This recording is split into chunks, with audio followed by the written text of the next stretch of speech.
Human sa halapad nga pagbaha sa Surigao del Norte ug Surigao del Sur, nagpadayon ang relief operations sa mga lugar nga apektado. Gani pipila ka lugar ang gipailawom na sa state of calamity. Atong saro ng detalye niini sa live report ni Argil Relator. Argil.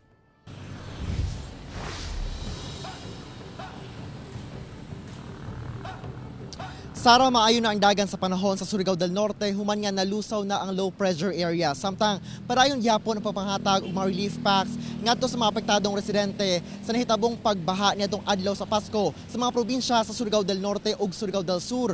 Butang nga ginatutukan sab karon sa ilang mga provincial government. Nakasinati gihapon og pag-ulan ang Surigao City sukad niadtong adlaw sa Pasko dala sa shear line ug trough sa low pressure area. Gani nagpagula og advisory ang Coast Guard Surigao del Norte kagahapon sa buntag nga gisuspende ang pagbiyahe sa gagmay sakayang pandagat sa rutang Bukas Grande, padulong Claver ug Siargao Island. Lakip ang Surigao City, padulong Bukas Grande, Siargao ug Dinagat Islands. Nagpabilin pasab ang gale warning sa mga probinsya sa Surigao del Norte ug Dinagat Islands. Nagpagula sa advisory si Surigao del Norte Governor Robert Lyndon Barbers na i-activate ang Emergency Operations Center sa matag LGU ug hugot nga monitoring ug galing dunay insidente nga mahitabo.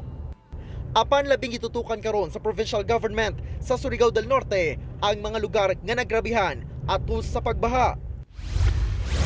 Sa lungsod sa Claver, 3,000 ka karton sa relief packs ang gihatod sa DSWD. Hapit libo niini ang gihatod sa Barangay Ladgaron. Duna sa gikan sa mga pribadong kumpanya. Parayon sab ang packing sa mga relief goods sa Emergency Operations Center sa lungsod. Sa lungsod sa Gigakid, 1,786 ka karton sa relief packs gikan sa DSWD ang gihatod sa evacuation center. Mitabang na ang kapulisan sa pag-unload sa maong relief packs aron maapod-apod sa mga apektadong residente. Samtang gideklara na sa sangguniang bayan sa Claver o Gigakid nga ipailawom ang ilang mga lungsod sa state of calamity. Sa Surigao del Sur, mideklara na sab og state of calamity ang lungsod sa San Miguel tungod sa danyos nga dala sa pagbaha ngadto sa infrastruktura, livestock ug agrikultura. Sa pinakaulahing datos, ana sa 1,707 ka magbanay ang apektado sa pagbaha sa maong lungsod. Sa lungsod sa Cantilan, gilayon sa maghihatagan og relief goods ang mga apektadong residente sa coastal flooding ug tidal surge nga dala sa shear line. Sa Tandag City, nagpagula og mando si Mayor Roxanne Pimentel nga papaulion na ang mga bakwit ug isrado na ang mga evacuation center.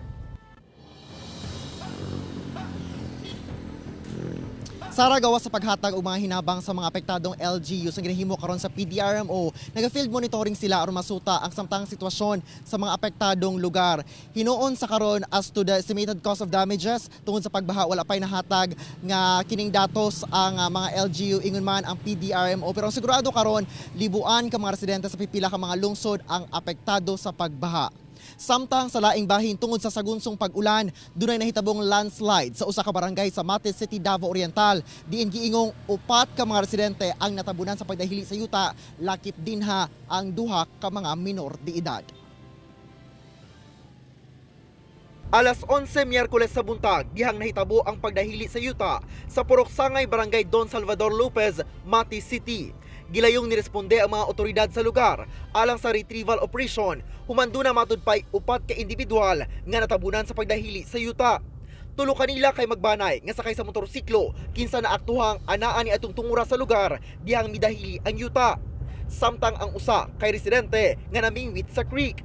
Pagkahapon, na-recover ang usang patayng lawas nga nailhang si Cristituto Paglanson, 62 anyos, nga mausay presidente sa maong purok kung asa nahitabo ang landslide. Parayon pa ang retrieval operation sa tulo pa nga missing nga sila Jethro Kilat, 14 anyos, John Jal Kasaligan, 15 anyos, o Roberto Ampo, 52 anyos. Tungod sa pagbabag sa midahiling yuta sa dalan, 7 ka mga kasikbit nga purok ang na-isolate nga mao ang purok Upper, Lower ug Proper Kangusan, Tabon-Tabon, New Camotes, Santa Cruz ug Biasong.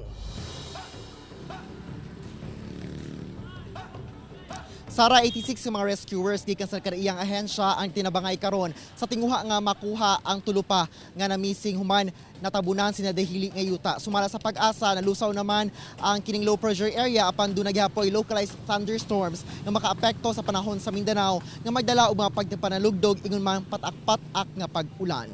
Sara. Okay, daghang salamat ug amping mo diha, Argil Relator.